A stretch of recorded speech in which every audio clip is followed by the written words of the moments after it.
Hello दोस्तों, एक नई वीडियो में आप सभी का स्वागत है।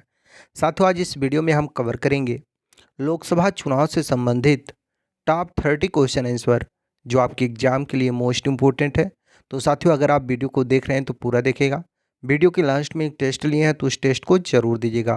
तो चलिए बिना लेट किए शुरू करते हैं। उससे पहले साथियों एक छोटा सा गुजारिश, अगर अभी तक आप चैनल को सब्सक्राइब नहीं किए हैं तो प्लीज़ चैनल को सब्सक्राइब करें और जल्द से जल्द 1 लाख सब्सक्राइबर पूरा करवाएं। आप लोगों के भरोसे इस चैनल चल रहा है तो प्लीज़ सपोर्ट करें। तो चलिए बिना लेट के शुरू करते हैं। आज का जो आपका पहला क्वेश्चन है वो है साथियों, 2024 में कौन सी लोकसभा चुनाव है? यानी कि साथियों 2024 में जो चुनाव हो रहा है वह कौन सा लोकसभा चुनाव है, कैवीं लोकसभा चुनाव है? तो वह है दोस्तों 18वीं लोकसभा चुनाव। स्वतंत्र भारत का ये 18वीं लोकसभा चुनाव है, इस चीज़ को याद रखिएगा। अगला क्वेश्चन है आपका, लोकसभा चुनाव लड़ने के लिए न्यूनतम आयु कितनी होनी चाहिए?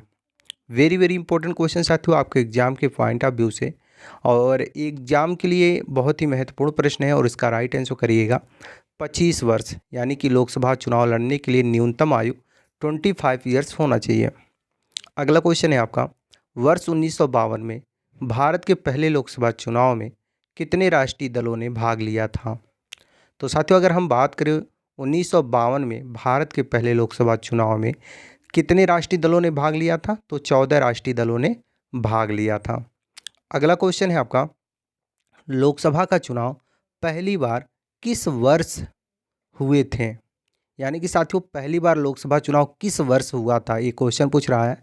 तो इसका राइट आंसर करिएगा 1951-52 में लोकसभा चुनाव का पहली चुनाव हुआ था। यानी कि लोकसभा चुनाव का पहला जो वोट पड़ा था साथियों वो 1951-52 में पड़ा था। अगला क्वेश्चन है आपका, भारत में लोकसभा चुनाव कितने वर्ष में होता है? यानी कि साथियों भारत में लोकसभा चुनाव कितने वर्ष के अंतराल में होता है? तो इसका राइट आंसर करिएगा साथियों 5 वर्ष के अंतराल में भारत में लोकसभा चुनाव होता है। अगला क्वेश्चन, सर्वप्रथम लोकसभा का गठन कब किया गया था? वेरी वेरी इंपॉर्टेंट क्वेश्चन आपकी एग्जाम के पॉइंट ऑफ व्यू से साथियों, और इस क्वेश्चन का राइट आंसर करिएगा। यानी कि सर्वप्रथम लोकसभा का गठन साथियों कब हुआ था? जब ये क्वेश्चन पूछा जाए तो इसका राइट आंसर बताइएगा 1952 में सर्वप्रथम लोकसभा का गठन किया गया था। तो ऑप्शन नंबर सी 1952 और राइट आंसर करिएगा। अगला क्वेश्चन है आपका, लोकसभा का अध्यक्ष किसके द्वारा चुना जाता है? बताइए साथियों, लोकसभा का अध्यक्ष किसके द्वारा चुना जाता है? ये आपका क्वेश्चन है और इसका राइट आंसर करिएगा लोकसभा के सदस्यों के द्वारा लोकसभा का अध्यक्ष चुना जाता है। अगला क्वेश्चन है आपका, लोकसभा का अध्यक्ष अपना त्यागपत्र किसको प्रस्तुत करता है? यानी कि साथियों लोकसभा का अध्यक्ष यदि अपना त्यागपत्र देना चाहे या प्रस्तुत करना चाहे तो वह किसे प्रस्तुत करेगा? तो लोकसभा के उपाध्यक्ष को अपना लोकसभा प्रस्तुत करेगा, लोकसभा का अध्यक्ष यदि अपना त्यागपत्र देना चाहे तो। अगला क्वेश्चन है आपका, इनमें से कौन लोकसभा को भंग करने की शक्ति रखता है? ऑप्शन दिया गया है। अगर आपको आंसर किसी भी क्वेश्चन का पता होगा तो नीचे कमेंट में आप जरूर बताइएगा और इस क्वेश्चन का राइट आंसर करिएगा राष्ट्रपति को। अगला क्वेश्चन है आपका, भारत में कितने लोकसभा निर्वाचन क्षेत्र हैं? यानी कि साथियों भारत में कुल कितने लोकसभा निर्वाचन क्षेत्र हैं? तो राइट आंसर करिएगा साथियों, भारत में कुल 543 लोकसभा निर्वाचन क्षेत्र हैं। 543, option number C right answer करिएगा।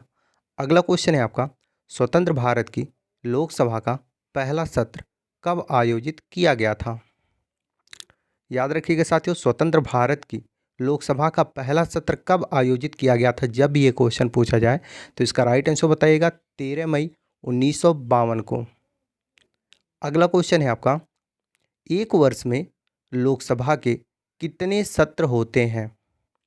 बताइए साथियों, एक वर्ष में लोकसभा के कितने सत्र होते हैं? तो राइट आंसर करिएगा 3 सत्र होते हैं। एक वर्ष में लोकसभा के 3 सत्र होते हैं। Option number B right answer करिएगा। अगला क्वेश्चन है आपका, एक वर्ष में लोकसभा में कौन कौन से सत्र आयोजित किए जाते हैं? 3 सत्र होते हैं ये तो पता है, लेकिन कौन कौन से सत्र आयोजित होते हैं? तो पहला दोस्तों बजट सत्र, दूसरा मानसून सत्र और तीसरा शीतकालीन सत्र। तो इसका राइट आंसर होगा ये सभी, यानी कि option number D right answer करिएगा। अगला क्वेश्चन है आपका, लोकसभा के सदस्यों की अधिकतम संख्या क्या है? आपका ऑप्शन दिया गया है, इनमें से राइट आंसर क्या होगा? तो राइट आंसर करिएगा साथियों, यानी कि लोकसभा के सदस्यों की अधिकतम संख्या 552 हो सकती है। अगला क्वेश्चन है आपका, भारत के वर्तमान मुख्य चुनाव आयुक्त कौन है? वेरी वेरी इंपॉर्टेंट क्वेश्चन आपके एग्जाम के पॉइंट ऑफ व्यू से, बहुत ही महत्वपूर्ण प्रश्न है साथियों, और इसका राइट आंसर करिएगा, यानी कि भारत के वर्तमान मुख्य चुनाव आयुक्त राजीव कुमार हैं। तो option number B Rajiv Kumar right answer करिएगा। अगला क्वेश्चन है आपका, भारत की पहली लोकसभा के प्रथम उपाध्यक्ष थे, इनमें से कौन? तो साथियों, भारत की पहली लोकसभा के प्रथम उपाध्यक्ष कौन थे? राइट आंसर करिएगा Anant Shayanam Iyengar, option number C right answer करिएगा। अगला क्वेश्चन है आपका, लोकसभा की प्रथम महिला अध्यक्ष कौन थी? बहुत ही महत्वपूर्ण प्रश्न ये भी है साथियों, कई बार एग्जाम में पूछा जा चुका है कि लोकसभा की प्रथम महिला अध्यक्ष कौन थी। तो राइट आंसर करिएगा साथियों, मीरा कुमार लोकसभा की प्रथम महिला अध्यक्ष थी। अगला क्वेश्चन है आपका, लोकसभा में केंद्र शासित प्रदेशों के लिए अधिकतम कितनी सीटें हो सकती हैं? ये आपका क्वेश्चन है, और साथियों याद रखिएगा, जब ये क्वेश्चन पूछे कि लोकसभा में केंद्र शासित प्रदेशों के लिए अधिकतम कितनी सीटें हो सकती हैं, तो इसका राइट आंसर करिएगा 20 सीटें। Option number A right answer क्या हो जाएगा?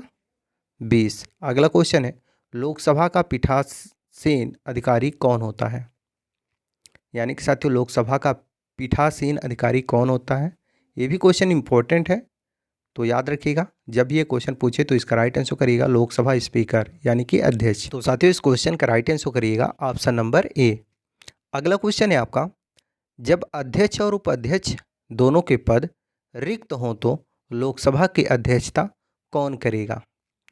ये भी क्वेश्चन इंपॉर्टेंट है साथियों आपके एग्जाम के पॉइंट ऑफ व्यू से, और इस क्वेश्चन का राइट आंसर करिएगा, यानी कि जब अध्यक्ष और उपाध्यक्ष दोनों के पद रिक्त हों तो लोकसभा की अध्यक्षता कौन करेगा?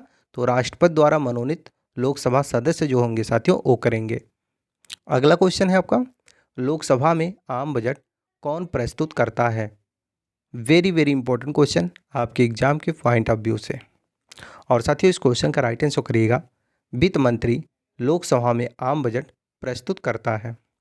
अगला क्वेश्चन है आपका, संसद के दोनों सदनों की नियुक्ति बैठक की अध्यक्षता कौन करता है? तो साथियों, संसद के दोनों सदनों की नियुक्ति बैठक की अध्यक्षता कौन करता है? तो इसका राइट आंसर क्या हो जाएगा? लोकसभा अध्यक्ष। संसद के दोनों सदनों की नियुक्ति की बैठक की अध्यक्षता लोकसभा की जो अध्यक्ष होते हैं वो करते हैं।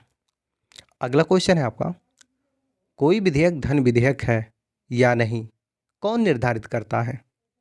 वेरी वेरी इंपॉर्टेंट क्वेश्चन आपके एग्जाम के पॉइंट ऑफ व्यू से, कई बार ये भी क्वेश्चन पूछा जा चुका है, और इसका राइट आंसर करिएगा लोकसभा अध्यक्ष। जी हाँ दोस्तों, लोकसभा अध्यक्ष इसका राइट आंसर हो जाएगा।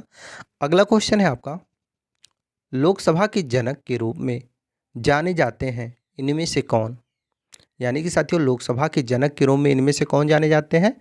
तो राइट आंसर करिएगा जीवी मावलंकर लोकसभा के जनक के रूप में जाने जाते हैं। तो G V Mavlankar option number B right answer करिएगा। अगला क्वेश्चन है आपका, भारत में आदर्श आचार संहिता कब लागू होता है? साथियों, जैसा कि आप सभी लोग जानते हैं, लोकसभा चुनाव हो रहा है, तो इसमें आचार संहिता लगा हुआ है, तो कब लागू किया जाता है? तो चुनाव तारीख की घोषणा के तुरंत बाद भारत में आदर्श आचार संहिता लागू किया जाता है। अगला क्वेश्चन है आपका, भारत में आदर्श आचार संहिता कौन लागू करता है? बताइए साथियों, भारत में आदर्श आचार संहिता कौन लागू करता है? ये आपका क्वेश्चन है, और इसका राइट आंसर करिएगा भारतीय निर्वाचन आयोग लागू करता है। अगला क्वेश्चन है आपका, सरकार के खिलाफ अविश्वास प्रस्ताव पेश किया जा सकता है कहाँ? तो साथियों, सरकार के खिलाफ अविश्वास प्रस्ताव पेश किया जा सकता है लोकसभा में। Option number B right answer करिएगा, लोकसभा में सरकार के खिलाफ अविश्वास प्रस्ताव पेश किया जा सकता है। अगला क्वेश्चन है आपका, भारत के किस राज्य में लोकसभा सीटों की संख्या सर्वाधिक है, यानी कि सबसे अधिक है? तो आप सभी तो जानते ही होंगे साथियों, उत्तर प्रदेश भारत का एक ऐसा राज्य है जहां पर लोकसभा की सीटें सबसे अधिक हैं, टोटल 80 सीटें हैं। अगला क्वेश्चन है, भारतीय संसद किन किन से मिलकर बनती है? बताइए साथियों, भारतीय संसद किन किन से मिलकर बनती है? ये आपका क्वेश्चन है। और साथियों इसका राइट आंसर करिएगा, राष्ट्रपति, लोकसभा और राज्यसभा इन तीनों से मिलकर बनती है। अगला क्वेश्चन है, भारत में आदर्श आचार संहिता कब कब तक लागू रहता है? तो साथियों भारत में आदर्श आचार संहिता चुनाव की तारीख के ऐलान के बाद तुरंत शुरू होता है और ये जब चुनाव के परिणाम घोषित जो तिथि होती है उसके बाद खत्म होता है। अगला क्वेश्चन है आपका, वर्तमान समय में भारत के प्रधानमंत्री कौन हैं? तो दोस्तों ये है इस वीडियो का लास्ट क्वेश्चन। जैसा कि हमने शुरू में आपसे बताया था कि वीडियो के लास्ट में एक टेस्ट लिए हैं, तो ये आपका टेस्ट है और इसका राइट आंसर आपको नीचे कमेंट बॉक्स में बताना है, क्योंकि ये आपका टेस्ट है। क्वेश्चन है, वर्तमान समय में भारत के प्रधानमंत्री कौन है? तो साथियों इसका राइट आंसर क्या होगा आपको नीचे कमेंट में बताना है, क्योंकि ये आपका टेस्ट है। बाकी दोस्तों आप लोगों को ये वीडियो कैसा लगा? अगर वीडियो ज़रा सा भी हेल्पफुल लगा हो तो वीडियो को लाइक करें और शेयर करें अपने अन्य साथियों के पास, ताकि उन्हें भी इस वीडियो के माध्यम से कुछ हेल्प मिल सके। तो चलिए इसी के साथ मिलते हैं नेक्स्ट क्वेश्चन आंसर के साथ नेक्स्ट वीडियो में। तब तक के लिए जय हिंद।